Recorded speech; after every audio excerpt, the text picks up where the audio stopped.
Welcome to the Behind the Wind podcast. I'm Lauren Lane. For over 50 years, the LSI team has been dedicated to the science of business development. We've seen the impact of our work and how it's evolved into economic development and now social impact work.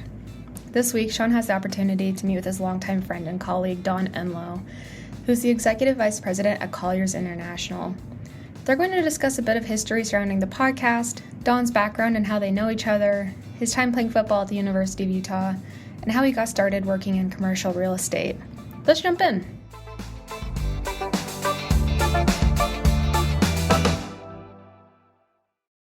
Don, how are you? I'm well. Great this morning. How are you?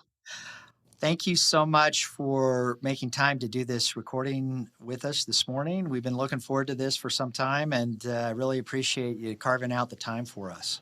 Well, I appreciate being here. Hanging out with you anytime is fun. So I appreciate being here. Don, as you know, you're one of my most favorite people in the world. You and I have known each other for a long time, and I've really been excited about this.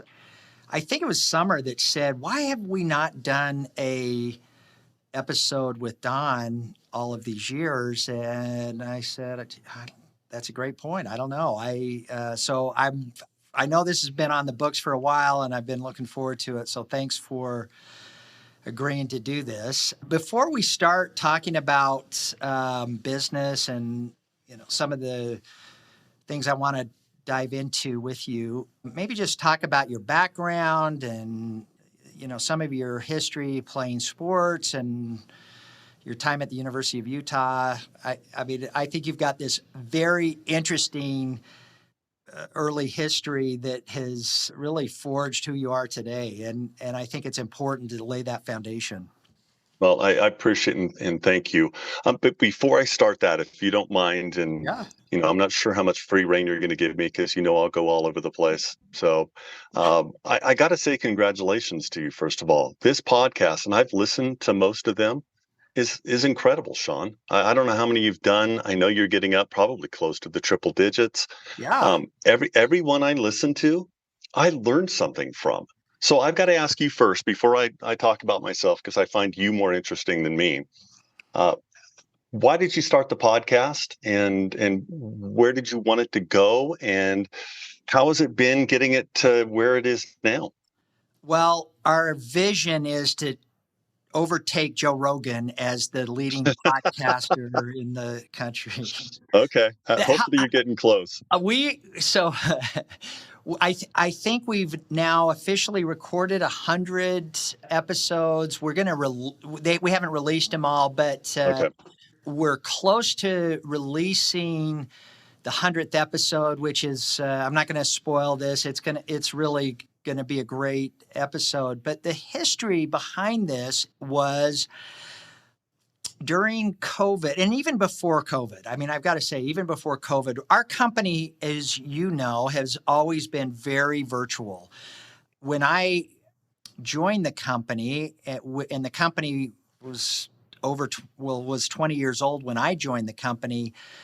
The company at that time, we had 10 offices. I want to say that sounds about right. Very small offices across the country, but I think we had 10 locations at that time. So, I mean, we had been very good at working with our team, even prior to me joining.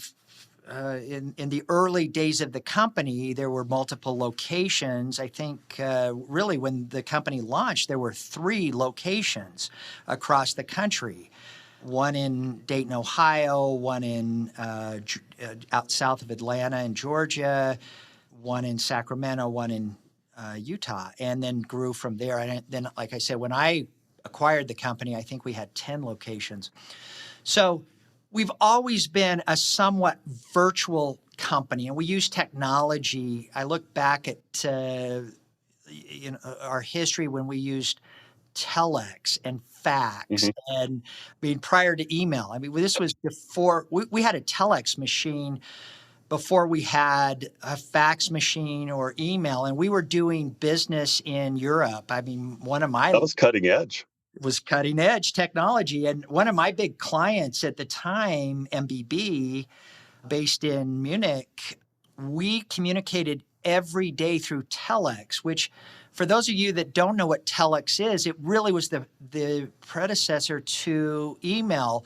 Every night, we were 8 hours time difference between Munich, and we would send this message through telex where it was sort of like a typewriter that you would type out your message and then hit send, and then it would print on the other side. There was a dedicated line. It would print on the other telex machine that was connected. And that's how we communicated every day. We did a lot of phone calls too. I mean, we were up early in the morning, late at night. I mean, so we have had this long history of being a virtual company. Even prior to COVID, as I said, we were holding all hands meetings a couple times a year and maybe even more frequently. A lot of times we would record those all hands meetings where if you were with a client or you couldn't participate in real time, you could listen to it. And then during COVID, after we sent everybody home, which was like the 17th of March, 2020, we brought this senior leadership team together and said, how are we going to communicate with the team so that they understand their responsibilities under this new model? We had a lot of teams on site with clients. How do we balance the client's policy versus LSI corporate policy around COVID?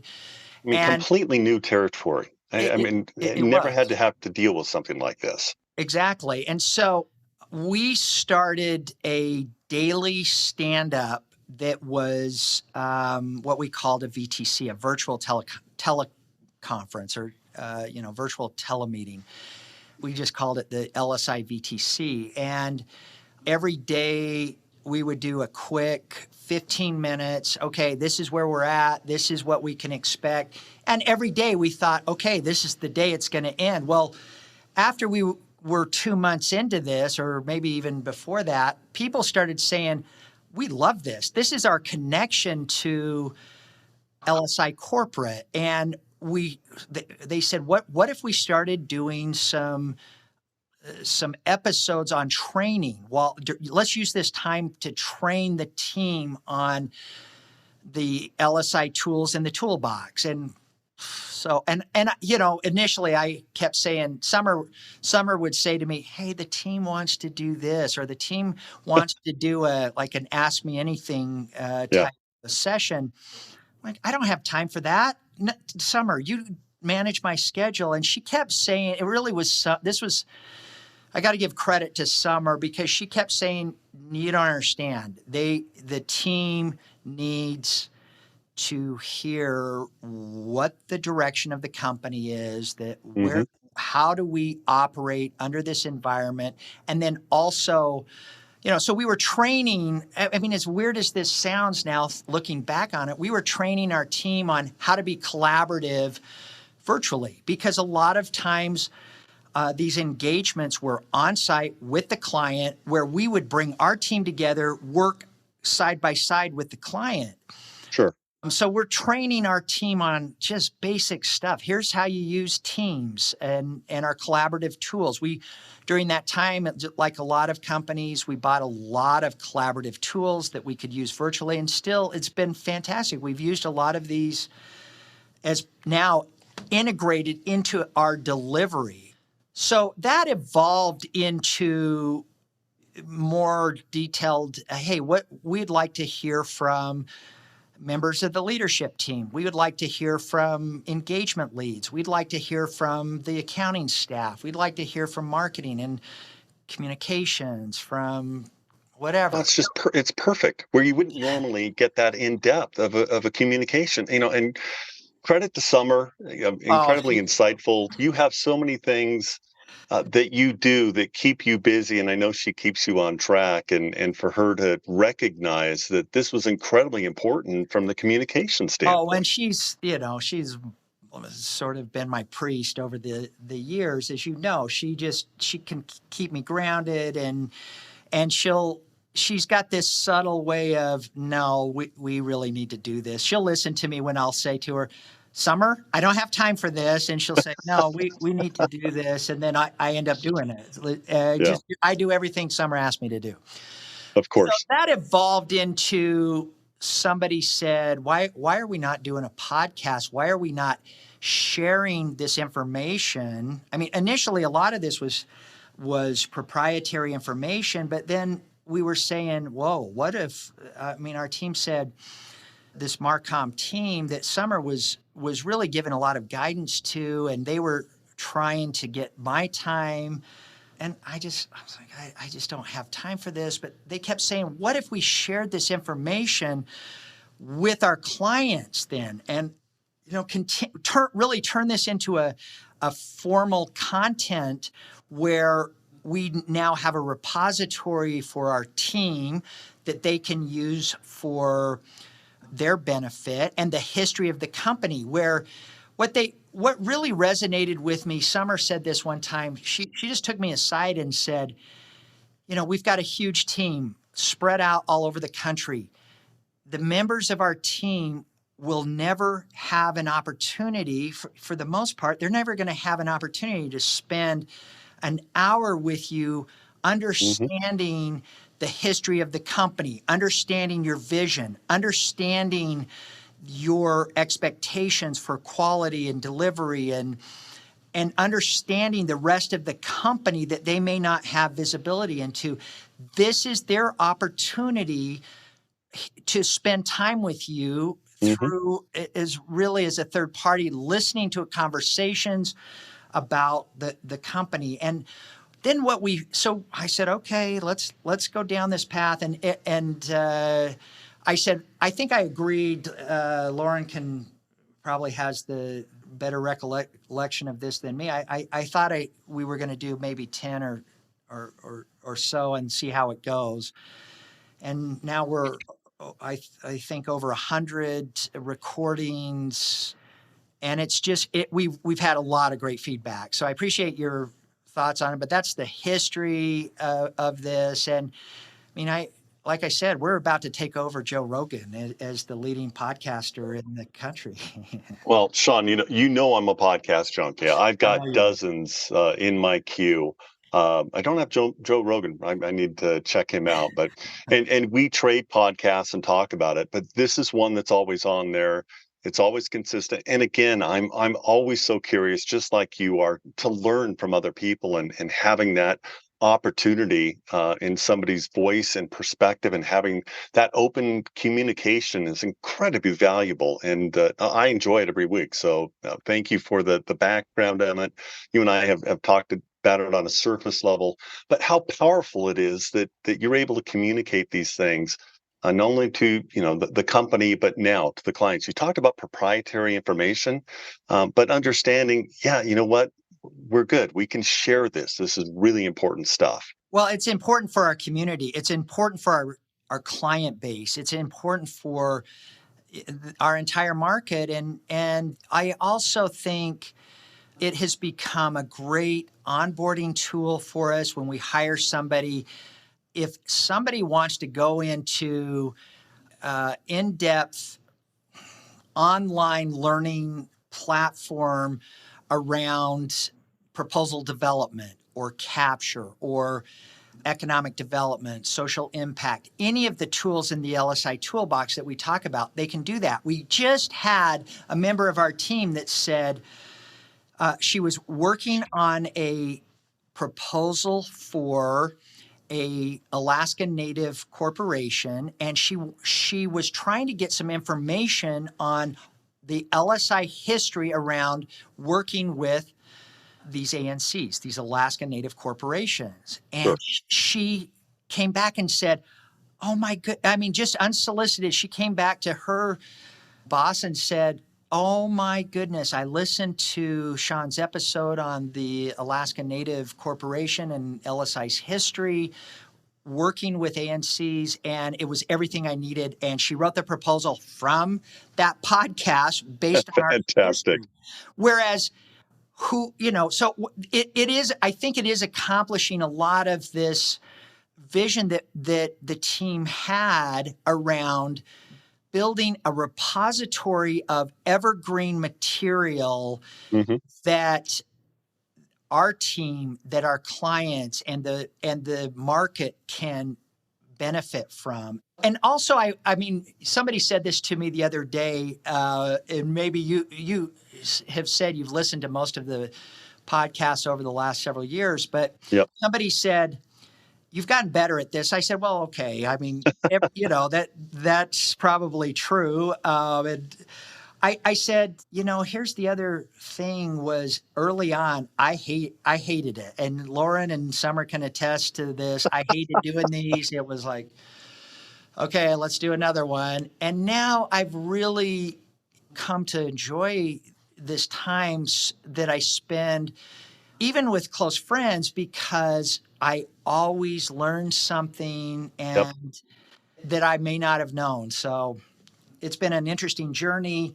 It will be, for the most part, there's some things, some episodes and some topics that won't be evergreen forever, but a lot of them are. I think a lot of our tools, obviously the history of the company now we've got preserved forever. As we celebrated our 50th anniversary last year, we did a whole campaign around the history of the company. That's not written down anywhere. I wish I had that from the original principals that oh my goodness. We had that history and the information and their thinking, and that would have been so valuable to me after I had acquired the company, as I was trying to learn the business. So every time I do one of these episodes, I'm always thinking about this will be this repository that we're building for generations, and that it is a recorded history that somebody wants to do a deep dive into any of what now constitutes the LSI brand. They can do that. So, okay, I'm done talking about podcasts. No, that's okay. Couple more things. And we can cut this out, right? We can edit these things. So that's okay. Yeah, I mean, I'll give you the same. Even though you and I have been close for a long time, you get the same treatment as everybody that agrees to do this.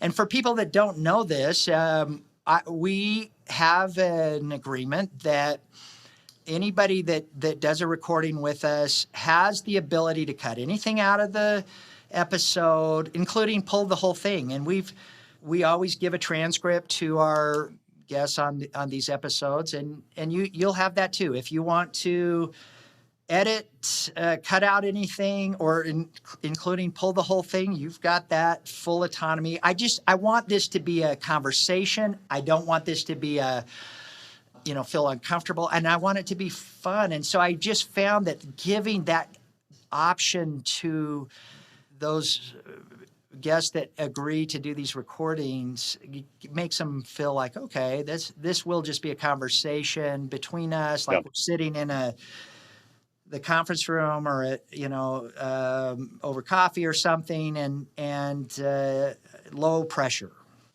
Well, which is what you've been able to do with it, and I've seen you present in person.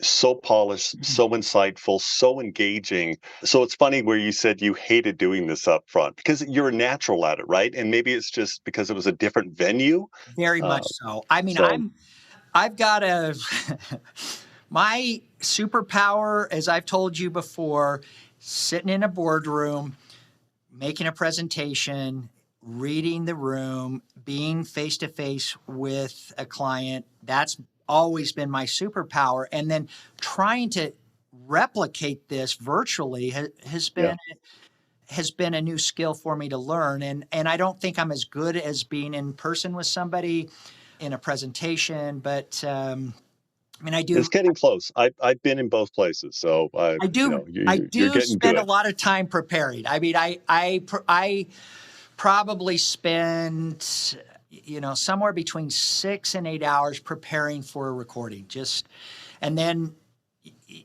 doing a couple of hours in the recording and then post as well. So, I mean, it is these episodes, there's a big investment of my time, and then not to mention Lauren, Jake, yep.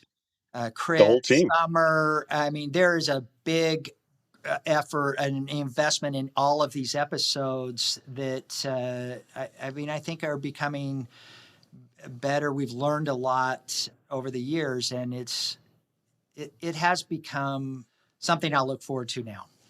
Absolutely. One less indulgence on my part, and this is a suggestion. So I listened to the episode with Mayor Tran of Kaysville. Okay. There was some background on LSI and how it came to be. I believe I know more of the in-depth of what it took for you to get here, the guts that it took for you to start. It's an incredible story. So if it's not going to be a book coming up, then there needs to be a podcast. Someone needs to do a takeover of the podcast and get some in-depth stuff from you, because you talk about the value of the company. And it's funny about LSI. I've worked with you and the company for 20 something years. You've always made me feel a part of the LSI family, and that's incredibly valuable to me. And I'm incredibly proud to be able to represent you guys in your commercial real estate interests and anything else that you need. But your company's a little bit of a mystery sometimes. You guys do so many things, and when I describe what you do to other people when they're asking about it, they do that. They do this. I said, the ripple effect that Sean and his company has is astronomical. It really is. And part of the podcast and the value of it is unveiling that mystery to a certain extent. But also, I need a more in-depth history of what it took, because I know there were some incredible, serious challenges to get there. And this is such a success story. But, success stories they're roller coasters, and it's a lot like commercial real estate. And what I do is, the roller coasters, sometimes I'm screaming for joy, and other times I'm screaming in pain as things are imploding around me. So anyway, that's my suggestion. Hopefully somehow we make this happen. Lauren, Jake, hopefully you're writing this down. Don has agreed to do the takeover of the Behind the Wind. And actually, you, Don, I mean, the reality is we've known each other for a long time. You have been one of the threads of my career and my not just my career, but my life, that you know a lot of my secrets, the LSI Yep. history, and maybe we'll touch on that a little bit as we go through. But listen, I wanted to do this episode to talk about your success, which is amazing. Will you just talk about growing up in Southern California? And I think that's an incredible story, and how you got to Utah. Sure. I grew up in a small coastal town in Southern California, or almost Central California, a town most people have never heard of before. It's the name of Carpinteria. It's about 100 miles north of Los Angeles. And it was a wonderful place to grow up. You didn't know that as a kid, right? I came from a very working class family. I'm the youngest of five. There were seven of us, including my parents, living in a 1,200 square foot house. So you try to figure out, how that all worked out. But, as a kid, you don't know any different, right? You know where you're going to go to school, where you're going to eat. You've got people that love you, and you just do what you do type of thing. So growing up in that small town, my father was a commercial fisherman out of Santa Barbara. So, long hours, dangerous hours, seeing my brother, who was his first mate. Boy, you're getting up at 4 a.m. and getting home at 8 o'clock at night. And that's what I saw. I saw that example of hard work and effort. And so hard work was something you just did, right? So, growing up in a small town, I love sports. I grew up in the shadow of our hometown stadium, and small town football. Look, we had a school of about 700 people, and I didn't realize it, but it was a little like those movies you see where the whole town shuts down for sports and football. And it was a wonderful atmosphere to grow up in. And I, as the youngest in my family, I watched my brothers play sports, football and basketball. They were my heroes. And then on Friday nights, I could see the glow of the stadium and the roar of the crowd from my backyard. And I would play, a game like I was competing in that. That roar of the crowd was for me, right? And that kind of instilled in me that I was somehow going to participate in those events. And so, that's what brought me to Utah. It was, interesting. When I speak in sports analogies a lot because it's part of my DNA. I love the term team because anything I do has a team behind me. And everything I was doing in sports, as you played sports, Sean.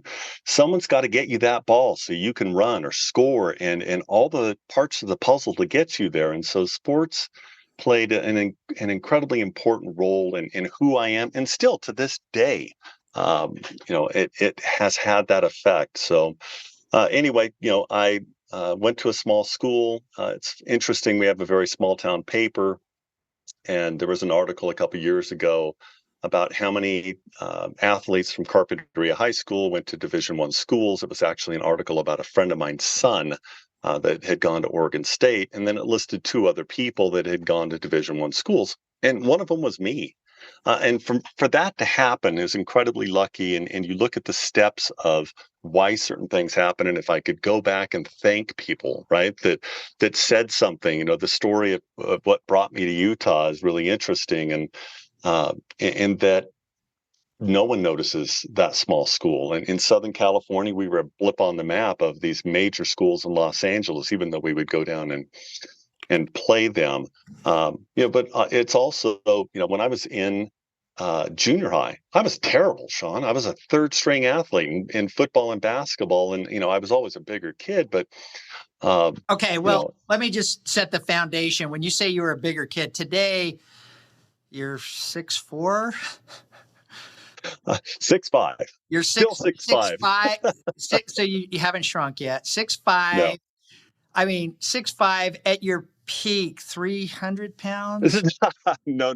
I was a tight end, so I couldn't. I know, and you were a huge tight end. So, what was your max weight? So I probably my max weight, and this is sad. It's I was only 230 in in college. Yes, and I'm bigger than that now. It's not I had the frame for it, but no. And I remember I felt a little hopeless coming up. A great example for kids that think, boy, what happens? I'm not good. And I had coaches telling me I wasn't good. And, it was my dream and my family. There was no pressure, but of course you want to play in that environment because your brothers did. And so 7th and 8th grade, I worked my butt off to become better. And, as physically things change as you're going through puberty and that type of thing. So anyway, it came to it where I was, ended up being a star athlete, and through a interesting series of events, I kept getting on the radar of Division I schools. One was the University of Utah.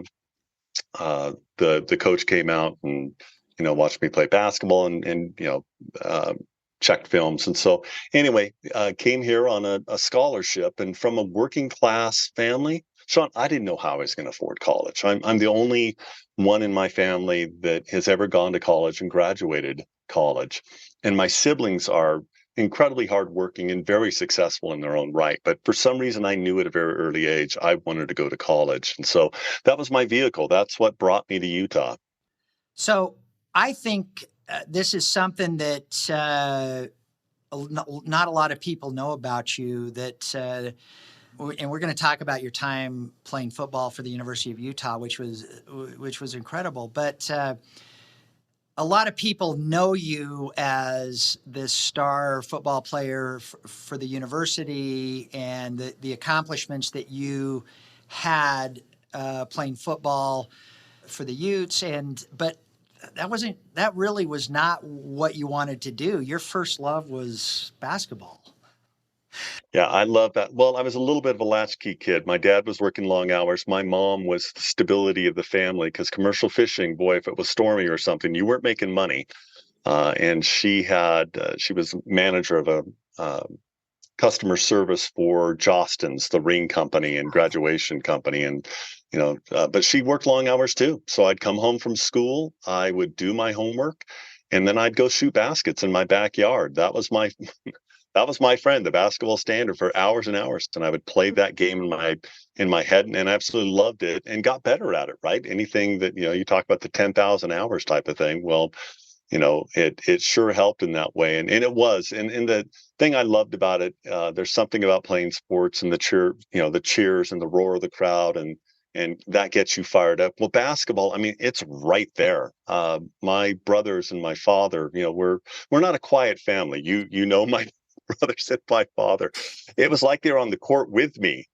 So having that experience was pretty exhilarating. I could have played basketball at a very small college level, but ended up playing football and was so glad that things worked out the way they did. And guess what? I got to meet incredible friends and in life changing circumstances. So, but before we talk about your career at the U, which is amazing, did you have a sense? I've never asked you this before. I spent a lot of time in Santa Barbara and Goleta, and the Oh area yeah. where you grew up. Yep. And I have this, like you, I really have this love of that area, especially. I mean, I do have this nostalgia for Santa Barbara 30 years ago Yep. versus what Absolutely. it's turned Yep. into today. But did you have a sense growing up, this is a resort town, and this is or not? This was just, this is where you grew up, and you didn't really have this sense that you're in this amazing resort area.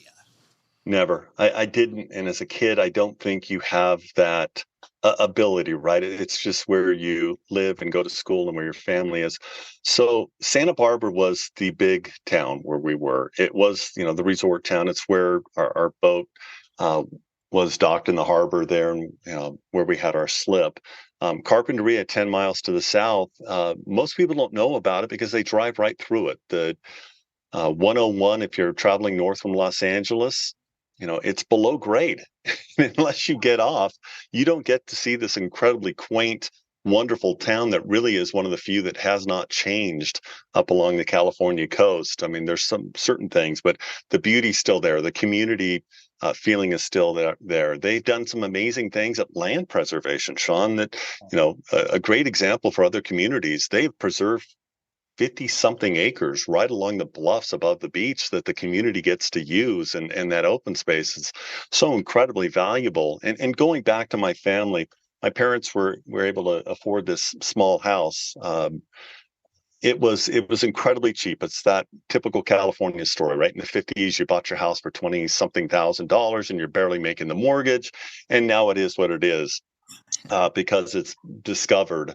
So no, I never had that sense. We did go down to the beach, which was pretty amazing because there wasn't really a whole lot around. And if you still look at what goes on in that town, it's got a great little mix of business, but there's a fair amount of agriculture. You grow avocados, and there was a lemon packing plant there, and nurseries and that type of thing.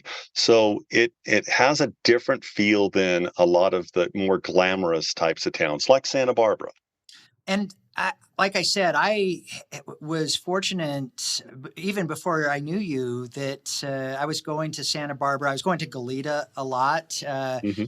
There was a huge it was a weird place for this, but you remember it. It probably employed a lot of your neighbors. The Delco plant that was there, that then became a GM, and then Yep. eventually Hughes and Raytheon. And I think Hughes actually had a plant there as well. They were all our clients. Delco, Delphi eventually became Hughes, and then Raytheon. And I mean, that was a huge part of the economy in that area. And so I was, as early in my career, I was there a lot. That Delco was my client, and had the opportunity to spend a lot of time in that area and fell in love with it. But even before I knew you, and had gone to Pismo Beach and some of these Oh yeah.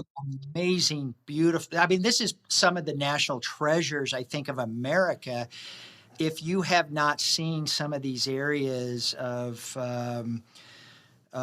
around the Santa Barbara area, go see it. And then, you know, I would also go up into the countryside, into these little towns, Los Olivos and Solvang, and some of these places that are just, they're special places that people are, you know, most people are not, it's not on their radar for visiting. No, you know, most of the people are in Los Angeles or San Francisco. It's a little challenging to get there. It's one of the most beautiful drives you will ever do. It is magical. It is a jewel, and it still has some of the charm. Some of those places you talk about, Sean, there's a fair amount of tourism, which is important to the economy. But if you do it at the right time of year, it is stunning, absolutely stunning. It is that older California that people had fallen in love with. The major issue there is it's just really incredibly expensive, and it's you know, hard to live there on that basis. And just one last thing, you and I a few weeks ago were talking about doing a tour of all the missions in California. Oh yeah. And I mean that the Santa Barbara mission and the missions around that area are really have been well preserved, and we need to do that at some point. That will be a great trip. The history and again, not something no one a whole lot of people know about. You know, you and I have joked. You know, my kids, and I've got 4 of them. They say, "Dad, can you help me with my Utah history?" I said, well, I didn't grow up here. I don't know much about it, but I can tell you about the missions and California history if that's going to help. And they just kind of look at me and shook their head. So you had this dream that you were going to play basketball for some Division I school. Did you have a team? I should know this. I really don't. Did you have a college team that you were in love with? I mean, I guess growing up just north of UCLA and USC and some of those great basketball, I mean, John Wooden teams. Absolutely. Was that your dream to go to UCLA and play for John Wooden, or? You know, I realized I didn't have that ability. You know, with the UCSB Gauchos were the big school. That would have been a dream. I mean, you do realize once you start playing against better competition, what your limitations are and what the expectations could be. So even though it was my favorite sport, I realized that, look, I was going to go to a Division II school, and I'm getting letters from Occidental and these Cal State Lutheran and these smaller schools, which are wonderful schools. But I got to tell you, growing up in California in that area, Sean, as you know, people think it is the perfect place to live weather-wise, right? It's between 60 and 80 degrees most of the time of the year, and that's why people pay such huge sums of money to be actually live there. Well, for me, I'd gone to Tahoe and Mammoth, and I learned to ski and that type of thing. And I never really had seasons. And having the opportunity to go to some place that actually had seasons and snow and fall and was enticing to me. And, coming to Utah and realizing, boy, you have all of that here. And the wintertime here really isn't, that severe at all. If you need to, you can just go drive down to St. George, but you can get away with wearing a light coat, and life's good around here from a weather standpoint. But it is absolutely stunning. I mean, right now in my office, I'm looking at Big and Little Cottonwood Canyon. I mean, these are world-class views. And a couple months ago, they were bright orange and yellow, and it's fantastic to be able to experience that, where I didn't have that in Santa Barbara. It with all the wonderful attributes it has, it really doesn't have seasons. It's a little chilly right now in the wintertime, but you're still going down to the beach if you want to. So for most people, when you just said Big and Little Cottonwood Canyon, those are my temples, and like immediately think, why am I not up there? We've had all of this amazing snow over the last few days. I'm sure, and today is a bright sunshine day. I'm sure it's just amazing. But so, okay, talk about being recruited by the university. Had you ever been to Utah before? Did you know anything about the school or the state? Oh, no, no, no, no, not at all. I had no idea, right? It was all the connotations of people believed about Utah that weren't actually true. I was told all those things, right, as a kid. And it's like, well, I might as well travel there. And it was the first plane trip I'd ever taken. Really? Again, working class family. We didn't have the money for those type of things. And so I got on Western Airlines, back in the day that was acquired by Delta and flew up here on my first plane trip. And for a small town kid, I mean, Salt Lake City was big. I'd been to Los Angeles a couple times, but not, on my own.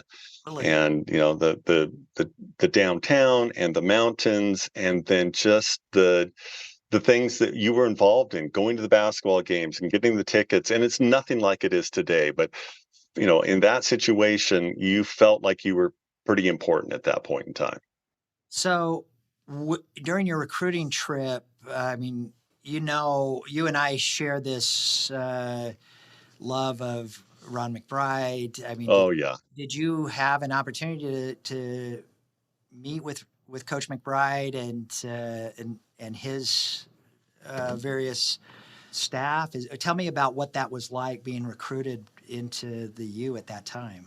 It was a whirlwind. It really was, and nothing compared to today. But again, you're going to meetings, you're going to dinner, you're meeting coaches, you're experiencing, the college life and on campus, and they try to make it as special as possible, right? You're being recruited in that way for a reason. Coach Mack was a line coach, and so he was my coach.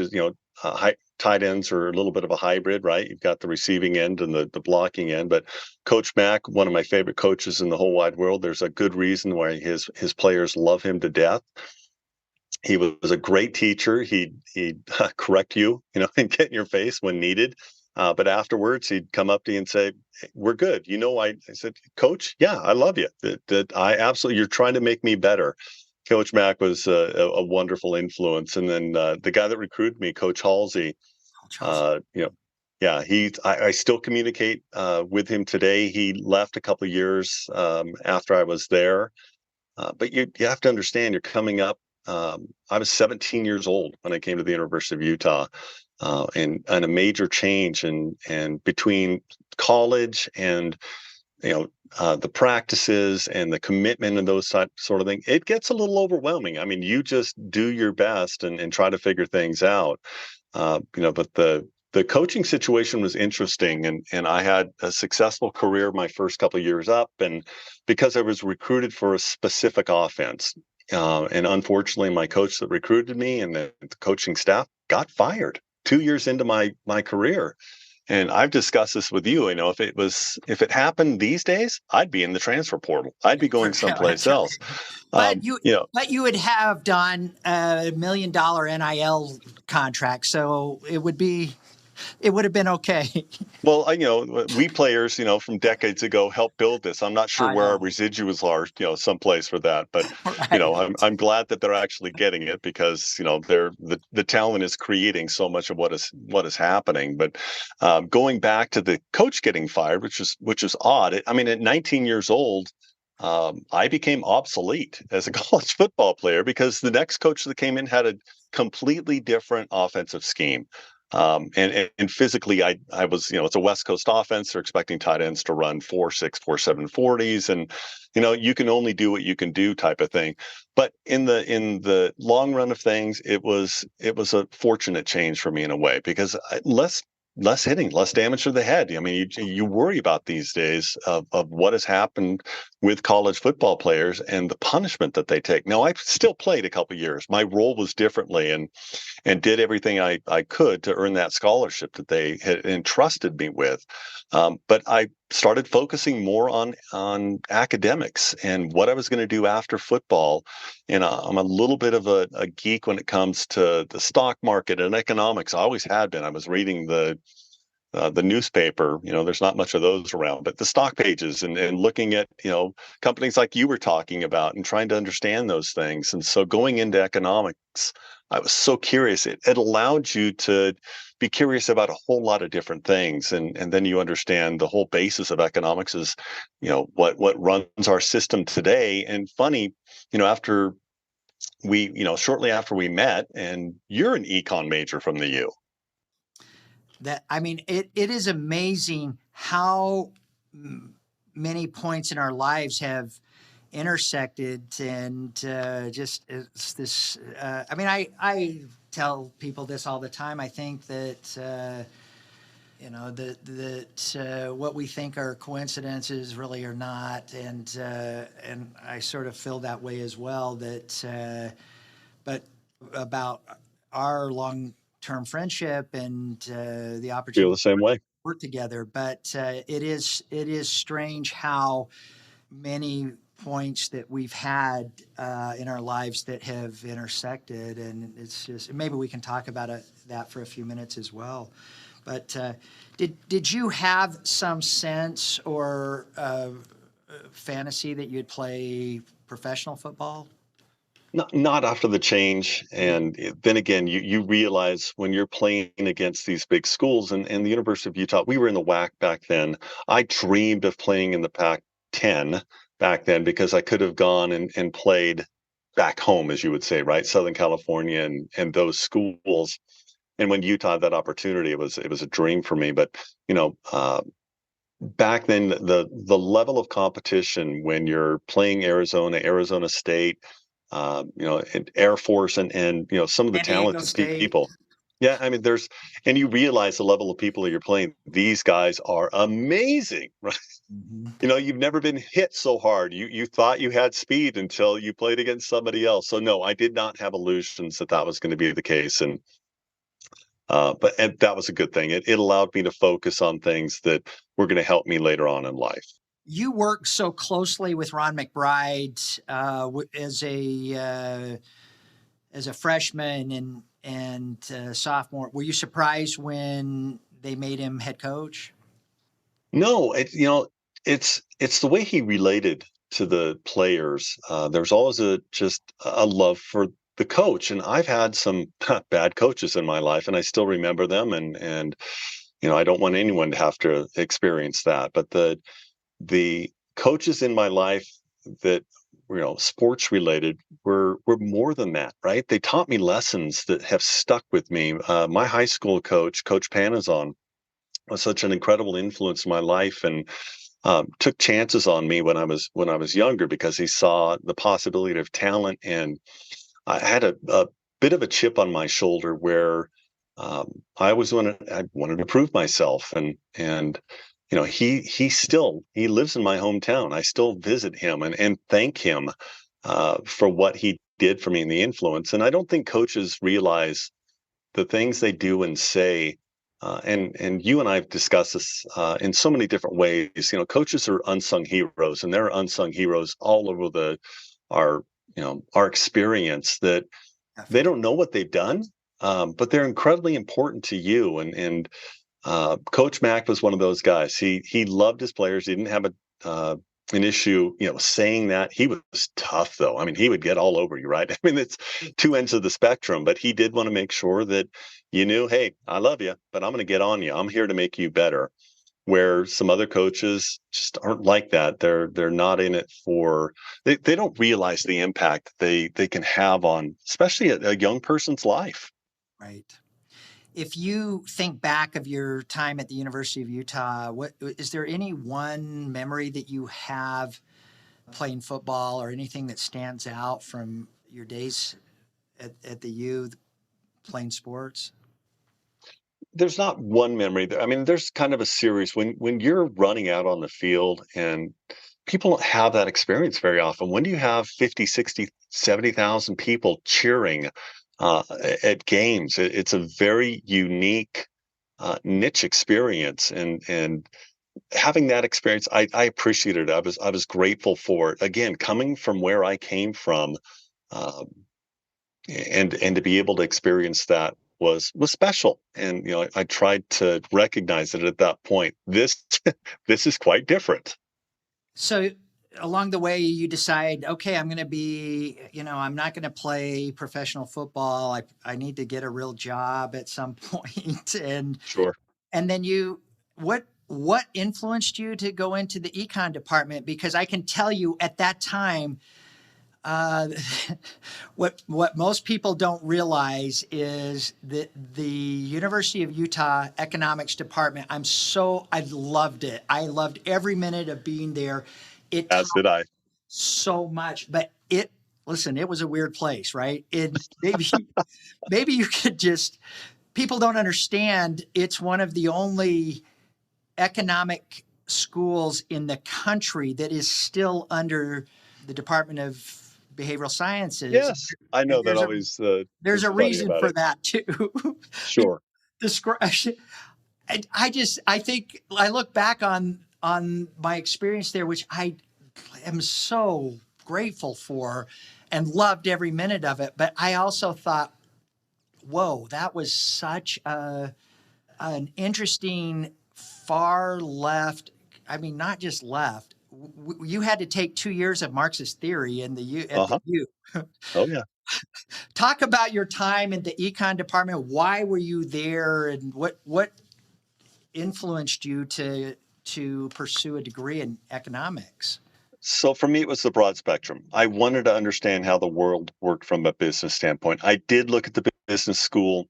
There were a lot of classes in there that did not make sense. Some of the math classes and those sort of things, I didn't want to apply myself to those. I wasn't going to be doing calculations. I wanted a broad sense of how the economy worked from a micro and macro level.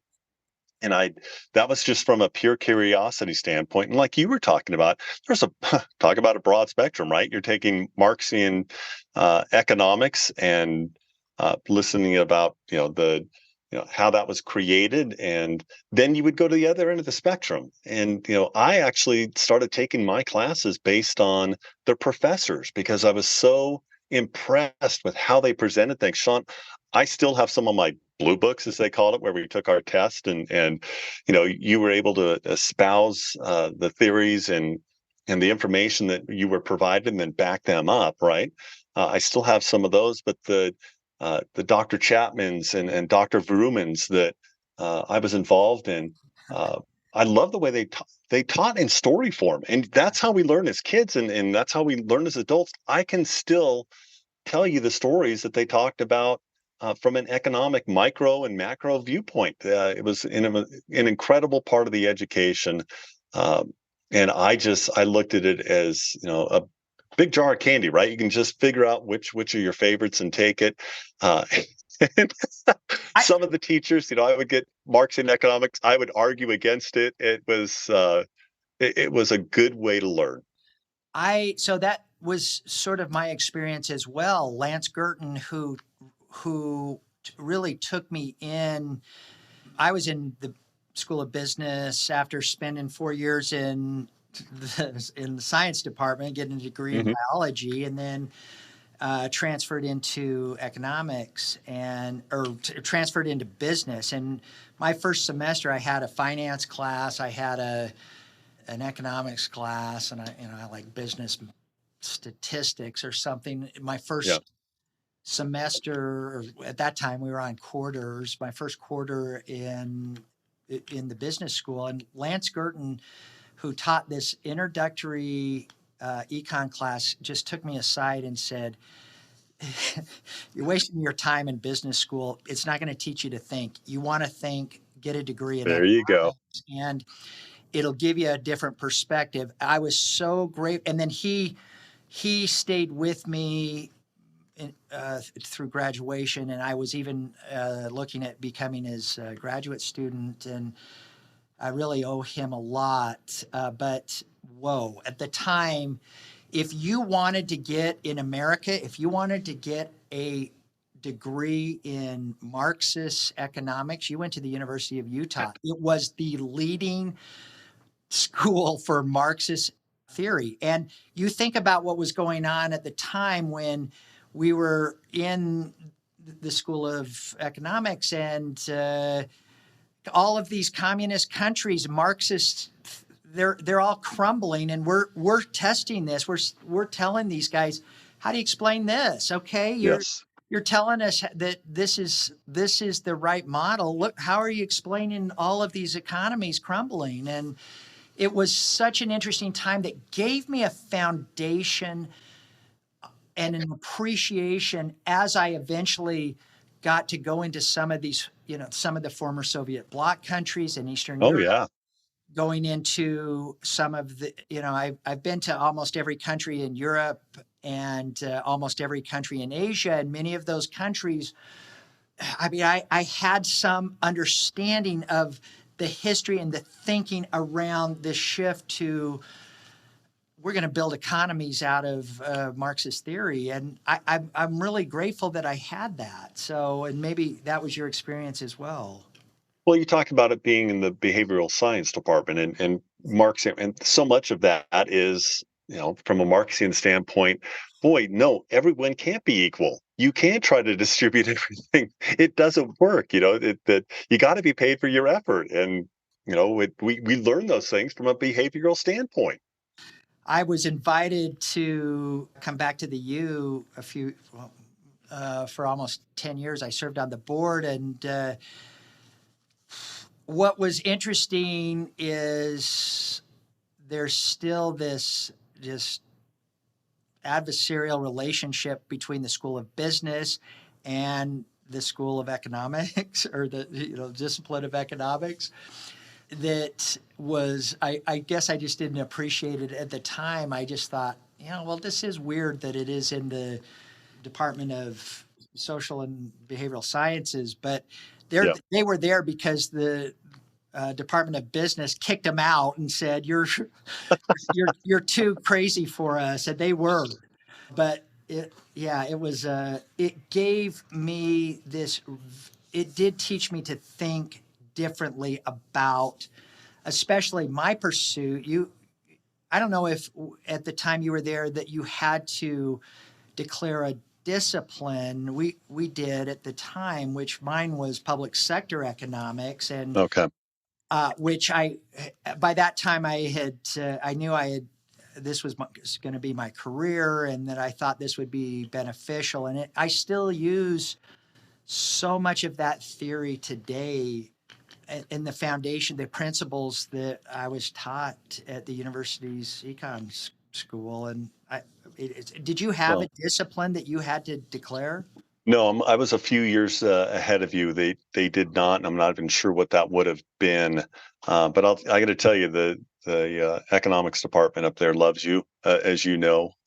One of my proudest achievements was be able to, present that economic achievement award up at the University of Utah. So you have given back. I appreciate you saying that, and I loved every minute of it. As you know, I think that what I learned at that time, especially at that time in history in my life, I really felt like it was the right foundation for me to then allow me to be successful in doing some of the things that we do today. Let me ask you this. This is something that I was thinking about not too long ago. I used to dream in supply and demand curves. I would wake up and have all of these crazy supply and demand formulas and curves that I've been studying. I used to dream in concepts around supply and demand curves. Did you ever? I think me, it was opportunity cost for me. Okay. Oh, yeah. Of course it was. Yeah. Oh my goodness. So what? I could have been doing this or spending my money on this versus that. Exactly. In some ways, important. It does make you. It makes you neurotic in that thinking of, we live in a world of scarce resources, and how are you going to maximize the benefit of scarce resources? And I could see that with you. That's hilarious. So you get this degree in this crazy University of Utah, very left-wing School of Economics, and you decide to stay in Utah. What? No, actually, so I graduated and I went back to California thinking California Okay. was the be all end all. And, that's where most of my family was. Okay. It was not a good time. You're talking late 80s, early 90s. The economy was not doing well. I Yeah. got to California and, I had my degree. I'm thinking I'm taking over the world. Well, especially in that environment, the Santa Barbara, Ventura, it really is not a very big job market, and especially with the industries there. And if I, went down to Los Angeles, maybe the opportunities would have been broad, but that's, living in that area is another set of challenges. So I ended up competing against 40 people and started working, got the job and started working in the insurance industry. And immediately thinking, all right, I'm going to move up. I'm going to figure this out. I'm going to get into sales management, and I'd had these goals within it. And then I had met my wife, my now wife. She was a year behind me. She graduated and came out to California. So we lived in this little idyllic town called Summerlin, which is between Carpentry and Santa Barbara. This tiny apartment. It wasn't even a one-bedroom apartment, but it had a view of the ocean. And it was a wonderful way to start out until you figured out, how do I buy a house? This is in the early 90s. All the houses around back there are $500,000. So my starting salary was $24,000. From an economic standpoint, those numbers didn't work. And my wife wanted to get her master's, so we thought, well, wait a second. We love Utah. All our friends are back there. The opportunities are back there. Our connections are back there. So we moved back here. I moved with the insurance company that I was working with. There was a position back here, and that brought us back to Utah. And I worked in the insurance industry for about 14 years, and thought, okay, I see what the executives are doing, and maybe this is a path. But then I realized there was something missing. This is not who I was. I was much more entrepreneurial. I had bigger plans for me and my family. The issue is that I was in my mid 30s at that point in time. I had 3 kids, and a very good friend of mine mentioned commercial real estate because he knew I wasn't necessarily satisfied with what I was doing. And to be able to get into commercial real estate, you need to know somebody to be able to kind of take you on. It's an interesting business where you can't just jump into it because there's so much that goes into it. And I've got to admit, I didn't know what you did in commercial real estate. It was a little bit of a mystery. So having somebody guide you through the process, and there's certain liabilities, right? You're representing people's interests. You got to know what you're doing. So from a team philosophy, there's got to be some expertise. And so when you're new, there needs to be some oversight. The issue with commercial real estate is it's full commission. You don't make money until deals come through the door. And that's another roadblock of getting into it. You either need to have some financial background, or you need to be young enough where you can live lean enough to be able to do it, maybe have a second job. So what I did is I took every bit of money that I had saved up for retirement in the insurance business, and put it all on the line. That's what I was going to live off of. And it was kind of do or die, right? You burn the ships behind you and figure it out from there. I did not remember that you had spent so much time in the insurance industry. So I think when you and I first met, then had you already started working in commercial real estate, or were you still working for this insurance company? Started to get my license, kind of Right. transferring over Okay. back and forth, trying to figure out how this is going to go. Again, such a huge responsibility with a family and 3 kids. A little bit of a crazy idea. I don't recommend it to anybody starting in commercial real estate under those circumstances. It's so incredibly stressful. But I figured it was kind of do or die. If I do it, I've got to do it now, or it's not going to happen. So that's really interesting. I had forgotten that you had been in the insurance industry, and that you and Mindy had gone back to Southern California and then had moved back. And then Yeah. you and I had met about 30 years ago. And I just remember we started talking, and we just had all of these common threads. I mean, you had said you were from the Santa Barbara area. I loved that area. Had spent a lot of my early career in that in Santa Barbara, and really had developed this love of that. We had both graduated from the University of Utah in the econ department, although we didn't know each other at that time.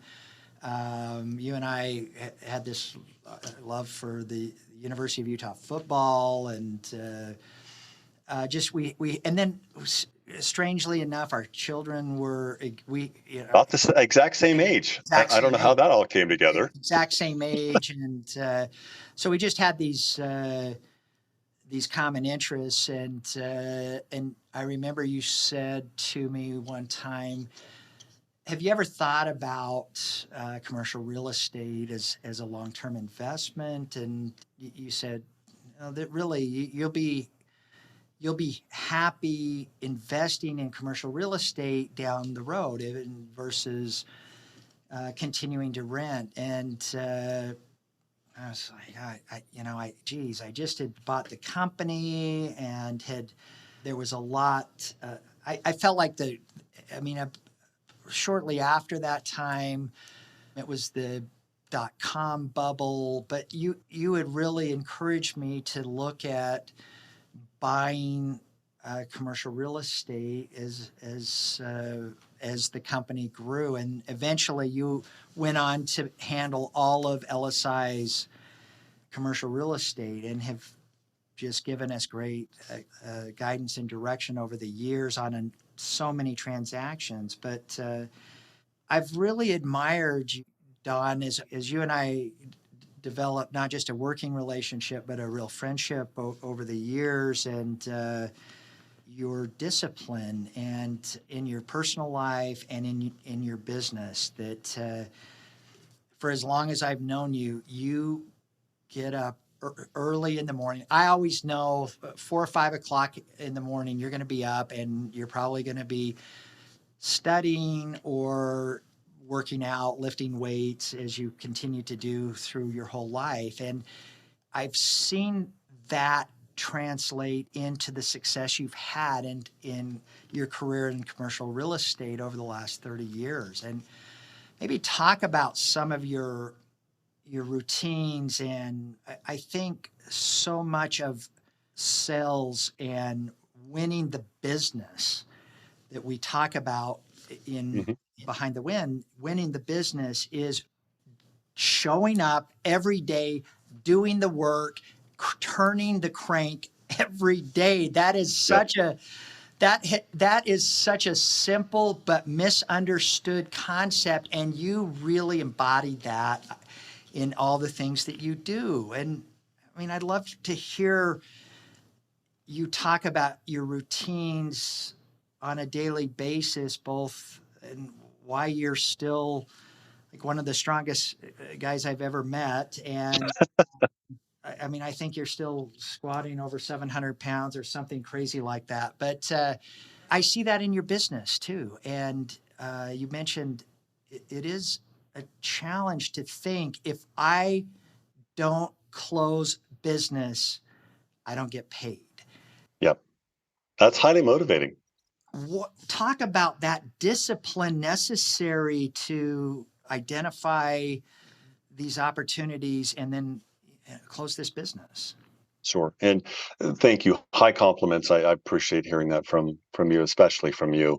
And I remember when, we started talking, you had taken over the company, and this is when your grandfather, Jerry, was still involved. I'd see him come in the office after you and I would meet. And this is when you were still leasing, and you had a lot on your shoulders, but you also understood, yes, I need to diversify, or I need to be able to control my own destiny. And those were the conversations that I had, or that we had, and that I was able to convey the information of, well, this is what this looks like if you lease, this is what it looks like if you buy, and hopefully just making sure you were taking the right path for what your business was going to be experiencing. You were going to grow. I knew what your goals were, and those goals were lofty.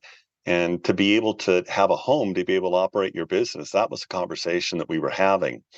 And you talk about a consistency of doing things, right? It's practice, practice, practice. It's reaching out to people.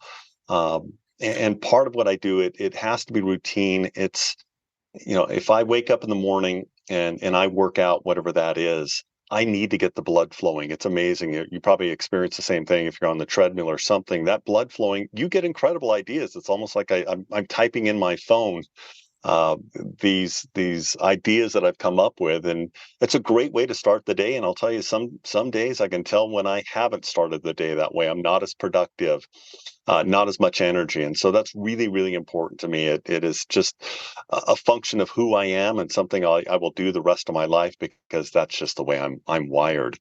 And from a commercial real estate standpoint, I've always looked at it as how can I help people, and the information that we have is incredibly powerful. And getting in front of people and demonstrating what that is. We do a lot of things that we provide information that is not going to help at that point in time. But we have it, and we understand this is going to be valuable to a business owner, coming up, and we'd like to share that information, like you were talking about with your proprietary information. You're sharing that; it's incredibly valuable. And then people realize, well, wait a second, this person is sharing this wonderful information. Let's talk to that person again, and see how we can help. And one of my favorite things about doing what we do and working as a team is you're trying to put your clients in the best position possible, regardless of what that is. If they're leasing, if they're selling, if they need to get rid of the business, you're trying to maximize their value. But you're also trying to understand how it's affecting them, their companies, and in a small way, we look as what we do as part of the economic process, right? If we help a company grow, and one of my favorite things is to drive around and see companies that we've helped expand from. I mean, Sean, you were in 5,000 square feet. You grew, and even though our team mainly focuses on the industrial and land sector, if there's you know parts that need to be, let's say an office thing like we had just helped you with, we have incredible experts and professionals that we team up with, that just like any other expert, they're there to make sure that the client is getting the best deal, that they understand. I mean, it's a deep dive into what's important and why. We talk about the whys. Why are we doing this? And what do we need to do to put you in a better position? And once you get that deal done and get that process done, and there's long tails in commercial real estate from sales and leases. But once you've demonstrated that you can help those clients, you do get repeat business because you keep track of what they're doing and checking in with them and seeing what their needs are. And I look at it from I kind of think in the back of my mind. We do commercial real estate with a higher purpose. It's not just to get the transaction done. It's to understand how that's going to affect the business, the community, and we look to be experts in. If someone comes to us and says, "Well, do you know somebody here?" or "What about this?" and "What about that?" So we, overall, we want to affect them in a positive way, regardless of what the circumstances are, and that's our higher purpose in what we do. I just had a conversation with a member of our team that she was so excited about this closing this new business, and she's not one of our salespeople. She's what we call delivery, meaning that she has interface with the client, delivering against their contract and their requirements. And she said to me, I never saw myself as a salesperson. And I said, well, you did all of the recipe, that the LSI formula for our sales. And what you just described, Don, it's amazing. You and I have never talked about this, but I mean, we've got a formula and a algorithm that we use inside the company in to close business, and it's develop a real relationship with your client. And number two, understand what their needs are. I mean, and they're not going to tell you what their needs are until you first have an understanding and appreciation and a relationship with them. Number three, you then, once you know you have a relationship and know what their needs are, the number three, you give them an understanding of how you can build a solution, our capabilities around their needs. Number four is Yep. proposal. In our world, most of this is proposal based.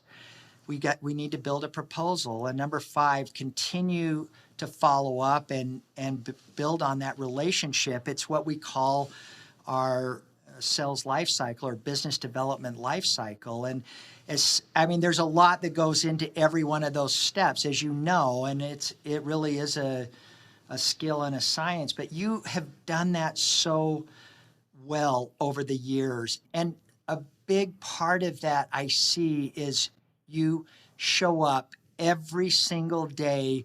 You're turning the crank every day. And I think a lot of people look at successful sales executives and think, oh, they're lucky, or this just comes to them. No, it's a ton of hard work. It's like watching the athlete that can do amazing things, and you never saw all of the work that went into it on the front end. And it started with you showing up every day.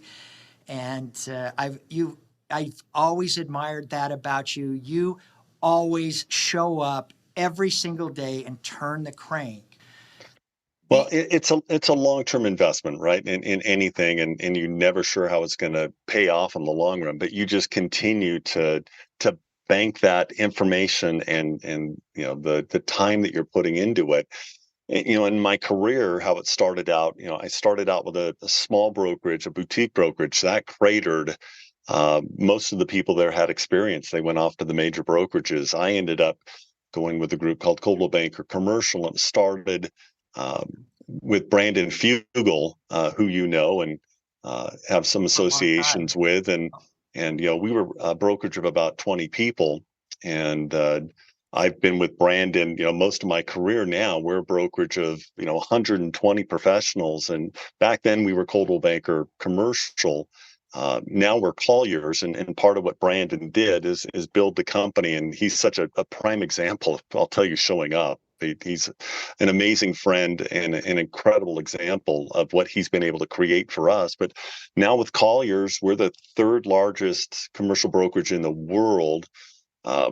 Colliers, Utah is the largest brokerage in the Intermountain West, and we cover the whole gambit. We're industrial and retail and office, and what that has created for me on a local basis, I've had the opportunity to work with at least a couple dozen brokers within my office, and a team atmosphere going after certain things, and being able to work together and having that brain trust is absolutely incredible. And now, with Colliers, some of the best brokers in the nation I've had the opportunity to partner up with, and especially as an example, to work with LSI. You guys are national and international, and so when you call or text and say, hey, Don, we need this, the wheels start turning, and I get you the best professionals in that market. We work together and create some incredible opportunities like the one we just closed a couple of weeks for you.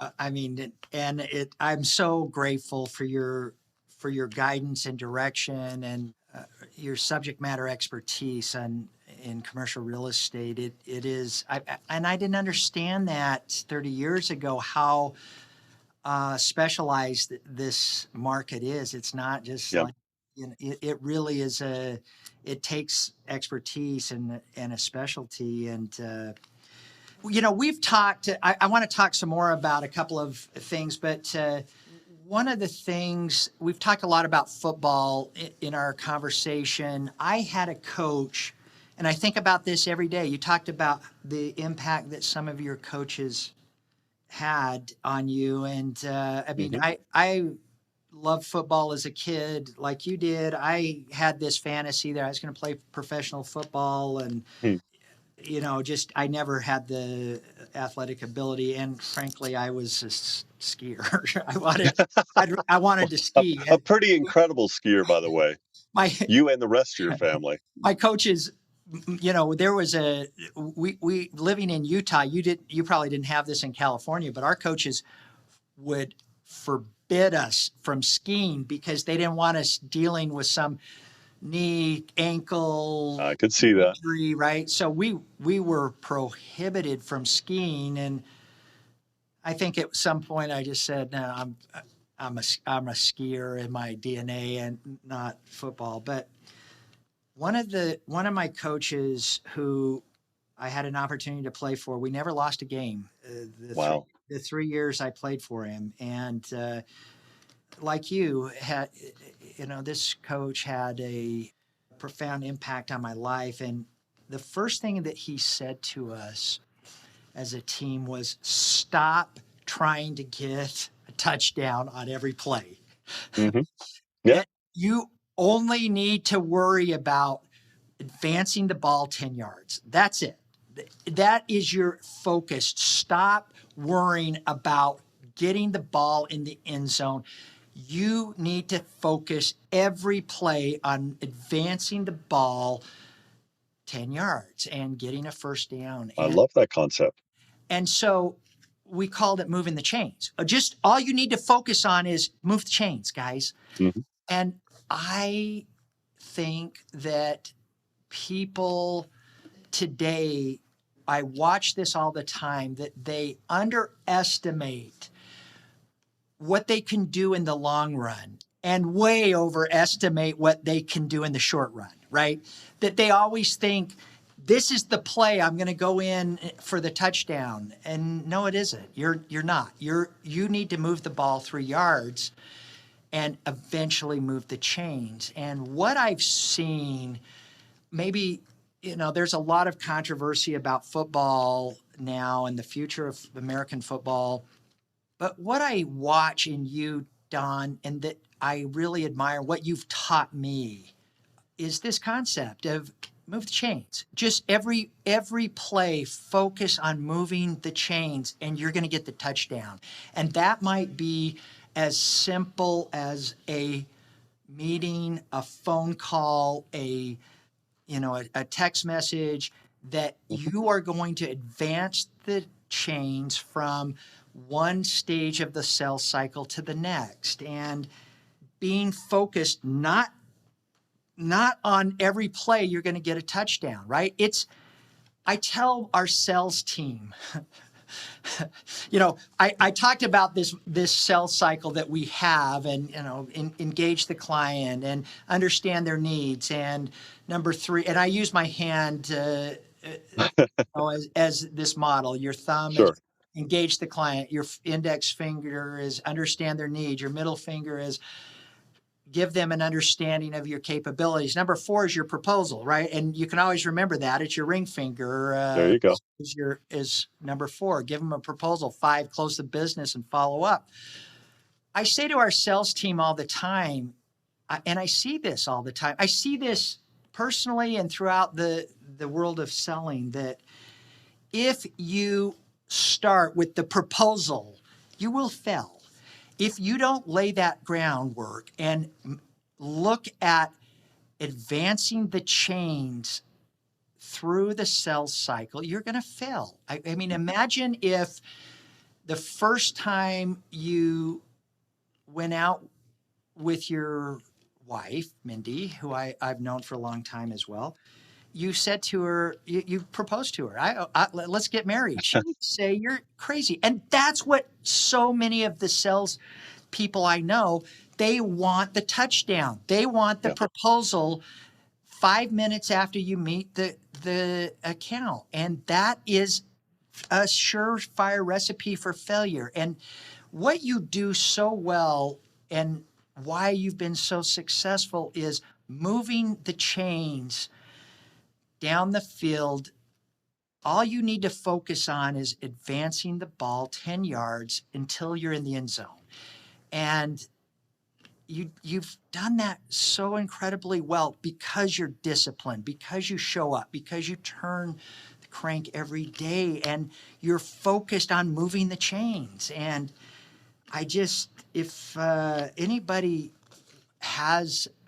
wants to learn more about some of this discipline that you have in your ability to close business, they ought to reach out to you because it's remarkable.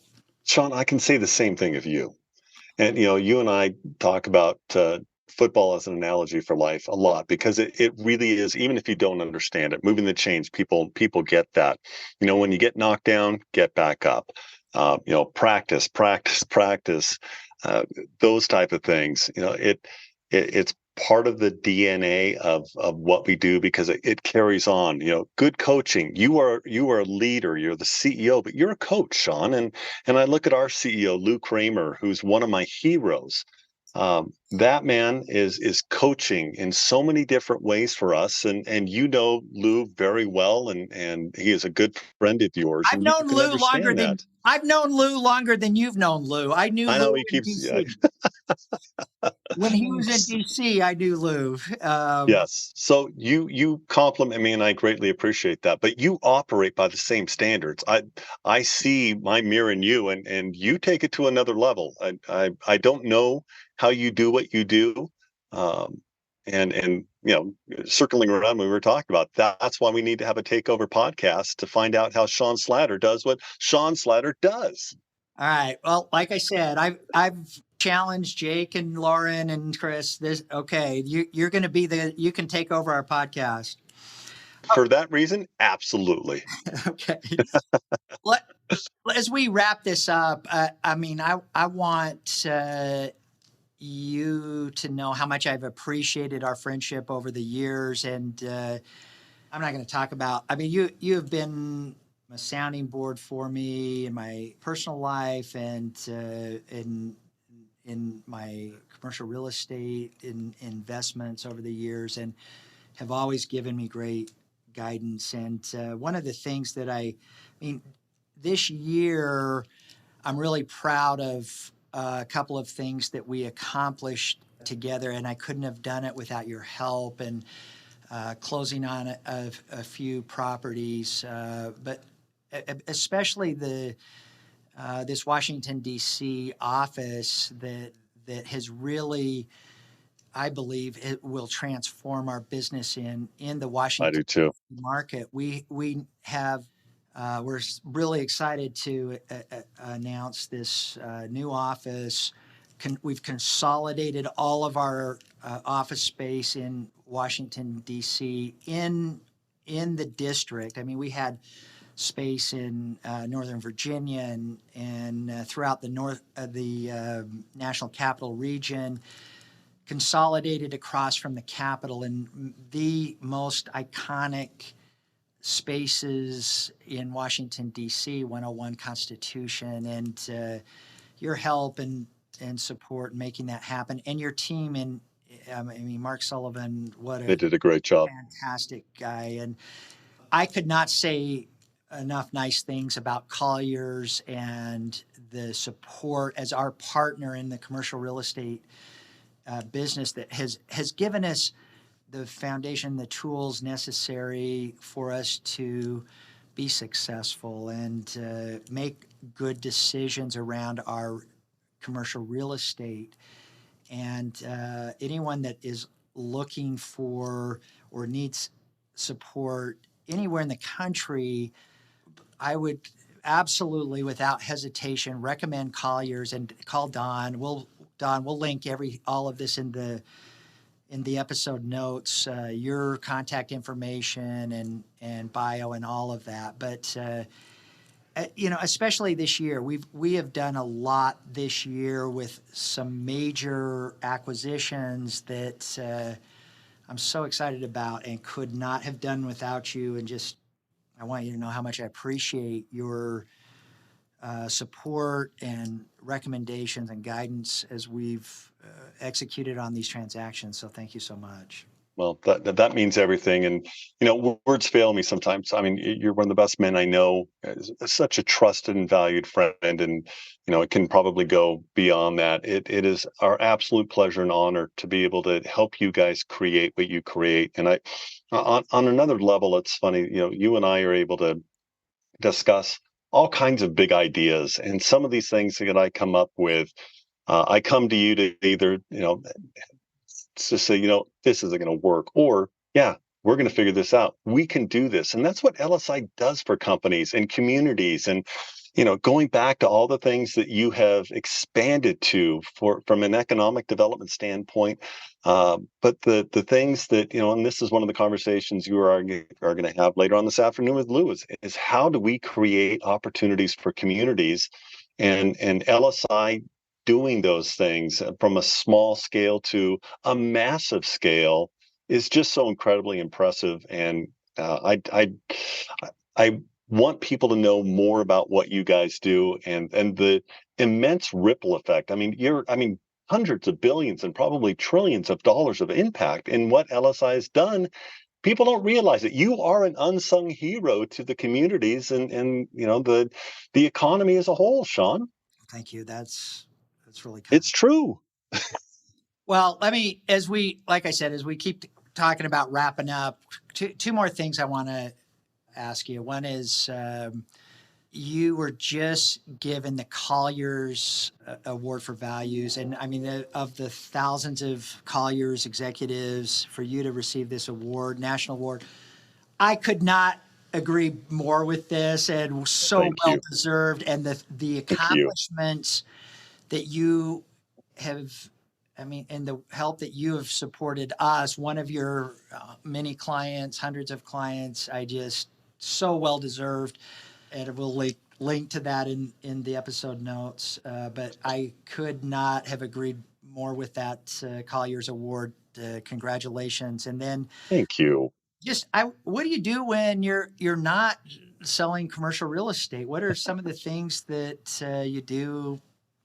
I know you lift and exercises and discipline in your exercise is such a big part of your life, but what else do you do when you're not thinking about commercial real estate? Let me go back to the Collier Spirit Awards. That's one of the most important accolades I've ever received in my life. I didn't go after it. It was my colleagues that had nominated me for that, and my team. And these are people that make me successful. And for them to recognize how much I love working with them, and how important they are to my success, that's what that was all about. And incredibly proud and really humbled to be thought of in that way. So I smile when I think it's about it. It's so well deserved. Like that? I said, I've worked with you for a lot of years, 30 years now. It's unbelievable we've been working together that long, but in the time we've worked together, you've done more for us this year, and we've accomplished so much, really, with some significant obstacles in front of us, and you've just plowed through it. It's just, I love that you won this award, Don. It was so well deserved. Very fun, and no, I greatly appreciate it. And again, I wasn't going after it. I think that's one of the best things that can happen when you're appreciated. You do your best that you can to make others feel that they're appreciated. Awesome. So what do you, how do you compress, and what do you do just to, take your mind off of 15 hours a day of commercial real estate? Well, I love to grow stuff. You know me, I love to garden. I love to, create things in that way. So, when growing season's around, I spend a lot of time in the garden and the trees and those sort of things. When I need a little bit of downtime, I'm calling you to see if we can get on the golf course, because as two close friends with everything going on, it's, a couple hours that we actually get to play a game, but to catch up on things. And that's one of the greatest things about golf. It's that communication and community that you normally don't get for 2 hours, right? Now, I play horrible golf, and I'm sure it's painful for you to watch it, but at least we have great conversations. And some of the things that we've been able to create and talk about on the golf course, Sean, have, we'll move forward on. So I love to get out and golf, and I love to spend time with my kids. I've got 3 girls and 1 boy. You know them well. they're a blast, just like your kids are, and I thoroughly enjoy your kids and be able to hang out with them, and Sam that last week, and so with all those things, that's that occupies most of my time. It's amazing. Don, thank you so much for making the time to do this. And I can't wait for you to take over the LSI podcast. I'm looking forward to it. That'll be entertaining because, like I said, a lot of the history and a lot of, the good and bad. And I just, just as we close, again, not just appreciate the guidance and direction you give me in our commercial real estate, but your friendship over the years has just been fantastic. I have, there's a handful of people that I would trust with the empire, and you're one of them. Well, I feel the same way. This has been absolutely fabulous and fun to be able to do this. I know you were worried about. I mean, everybody, they always say, what are we going to do? I cannot believe we've been talking for almost 2 hours. I mean, it's gone by in a minute. And we're going to have to cut this way down. No, not at all. But, everybody says this, and then it goes by in a minute, and they all love it. I know you were worried about, what are we going to talk about for a few minutes? And I just kept saying, don't worry about it. It'll be fine. I cannot believe this has been 2 hours of us talking. And I didn't get through half of the stuff I wanted to ask you, but I thought that this was fun. And I look forward to our next conversation, our next recording together. And I look forward to continuing this amazing relationship that we've had all these years. So thank you. I couldn't agree more with everything you said. The things that I get to do with you and LSI are some of the best things I do in my life. So thank you. And it was a pleasure spending some time with you. Thanks, Don. Take care. Thanks, Sean. Bye-bye.